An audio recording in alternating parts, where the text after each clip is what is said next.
आदाब। आज के इस खुसूसी जायजे में हम एक ऐसी ज़बरदस्त दस्तावेज़ पर बात करने वाले हैं जो पाकिस्तान की तारीख, इसके अंदरूनी मसाइल और सियासी खींचतान का बहुत गहराई से तज्जिया करती है। ये तहरीर सिर्फ माजी की गलतियों पर उंगली नहीं उठाती, बल्कि मुस्तकबिल के लिए कुछ वाज़े, इस्लामी और नज़रियाती हल भी पेश करती है। तो हमारा मकसद आज बिल्कुल गैर जानिबदार रहकर इस पेचीदा मौजू की तहें खोलना है। चलें शुरू करते हैं।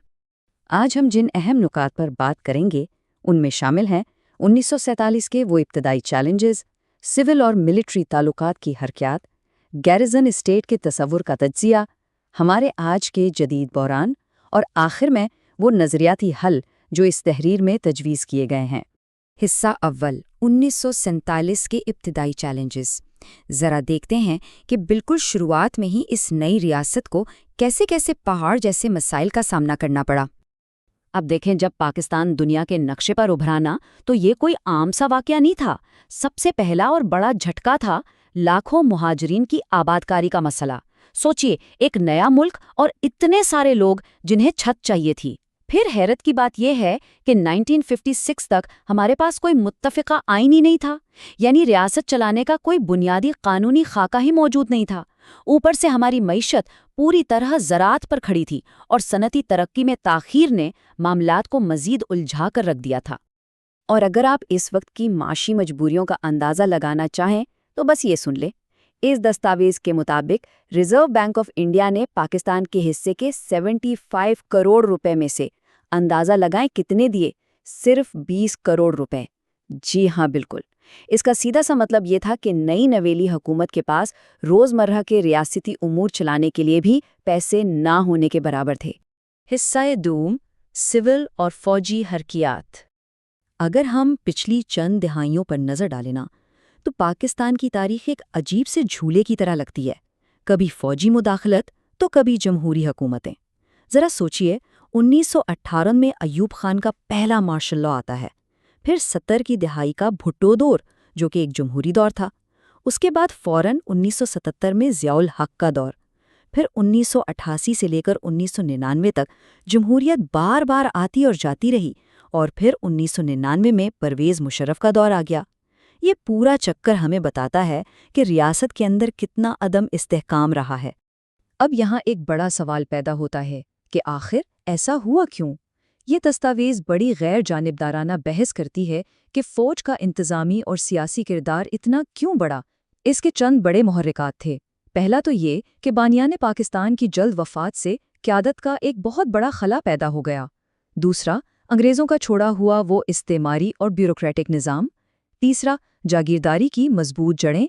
और चौथा, हमारे पड़ोसियों यानी भारत और अफ़गानिस्तान की तरफ से मुसलसल सलामती के ख़तरात। इन सब चीज़ों ने मिलकर ताकत का वो तवाज़ुन ही बदल दिया। हिस्सा सोम, गैरिजन स्टेट का तज्लिया। यहाँ जो बात सबसे ज़्यादा दिलचस्प है वो इन दो मुख्तलिफ इल्मी ज़ावियों का मवाजना है। एक तरफ डॉक्टर आयशा सिद्दीक़ा हैं, जिनकी किताब मिलिट्री इंक इस बात पर फोकस करती है कि रियासती इदारों ने माशी दायरे में किस तरह अपनी बालादस्ती कायम की। और दूसरी तरफ डॉक्टर इश्तियाक अहमद हैं, जिनकी तवज्जो इस बात पर है कि इन इदारों ने सियासत और रियासती पॉलिसी साजी को कैसे कंट्रोल किया, जिसको उन्होंने गैरिजन स्टेट का नाम दिया है।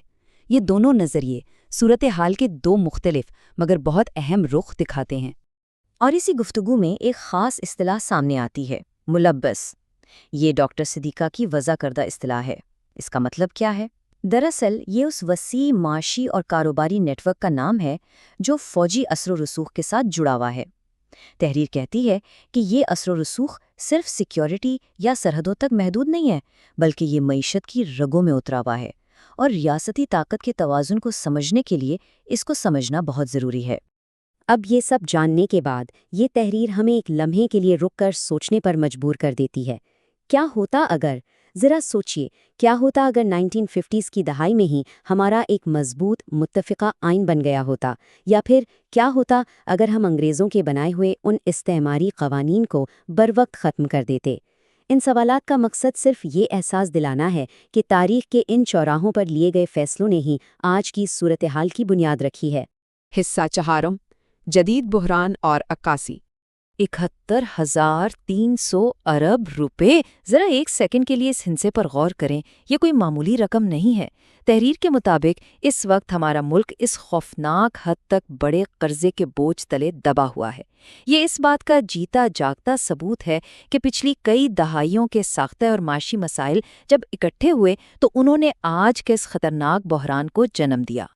اور اگر آپ کو لگتا ہے کہ بات یہیں ختم ہو گئی تو رکیے، اسی بحران کی ایک اور تشویشناک تصویر یہ ہے کہ دستاویز کے مطابق صرف سال 2024 کے اندر تقریباً 620 ارب روپے کا سرمایہ ملک سے باہر منتقل ہو چکا ہے، یعنی یہ پیسہ اڑ کر باہر چلا گیا۔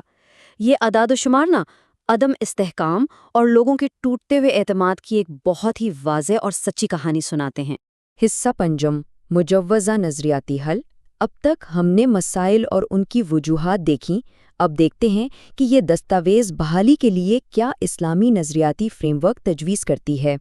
تو بحالی کے اس نظریاتی سفر میں ماخذ ہمیں کچھ ابتدائی مراحل بتاتا ہے۔ سب سے پہلا قدم کیا ہے؟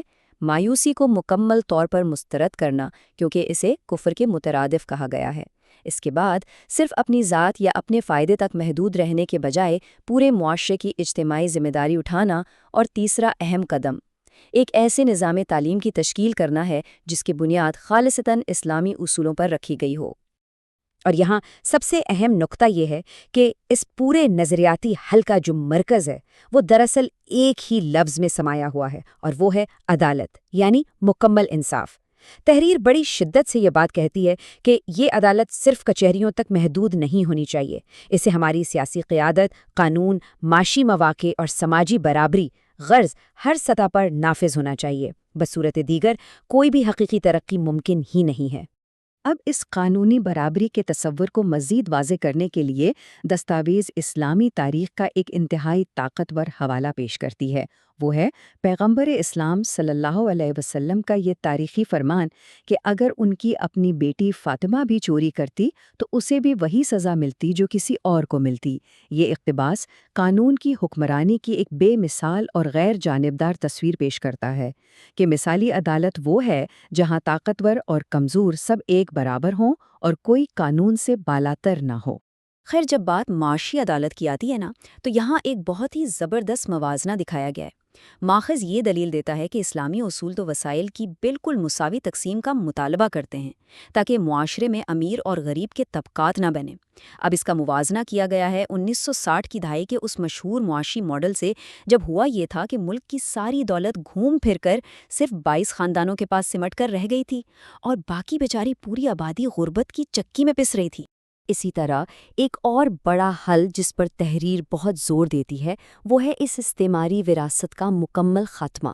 دستاویز یہ دلیل پیش کرتی ہے کہ ذرا سوچیں، لینڈ ایکوزیشن ایکٹ 1894 جیسے پرانے قانون جو ایک قابض برطانوی طاقت نے اپنے فائدے کے لیے بنائے تھے، وہ آج کی ایک آزاد ریاست میں کیسے چل سکتے ہیں؟ یہ بالکل غیر منطقی ہے۔ اس لیے وہ کہتے ہیں کہ پولیس، بیوروکریسی اور نظام عدل کو جڑ سے اکھاڑ کر نئے اور شفاف اصولوں پر کھڑا کرنے کی ضرورت ہے۔ تو اس کے ساتھ ہی ہم آج کے اس جائزے کے اختتام پر پہنچ گئے ہیں۔ اب یہاں ایک ایسا سوال ابھرتا ہے جو واقعی سوچنے پر مجبور کر دیتا ہے۔ ہم نے دیکھا کہ اس دستاویز نے کس طرح ہمارے تاریخی بحرانوں، ادارہ جاتی کشمکش اور معاشی زوال کی تشخیص کی، اور پھر اس نے حل یہ بتایا کہ ان پرانے استعماری ڈھانچوں کو مکمل طور پر ترک کر کے ایک نظریاتی انصاف پر مبنی نظام لایا جائے۔ لیکن سوال یہ ہے کہ کیا وراثت میں ملے ان پرانے ڈھانچوں کو ان مجوزہ نظریاتی اصولوں سے بدلنے سے واقعی ایک خود انحصار اور مضبوط ریاست کی راہ ہموار ہو سکتی ہے؟ کیا یہ تبدیلیاں کافی ہوں گی؟ اس سوال پر غور کرنا اب ہم آپ پر چھوڑتے ہیں۔ اس تفصیلی جائزے میں ہمارے ساتھ شامل رہنے کا بہت بہت شکریہ۔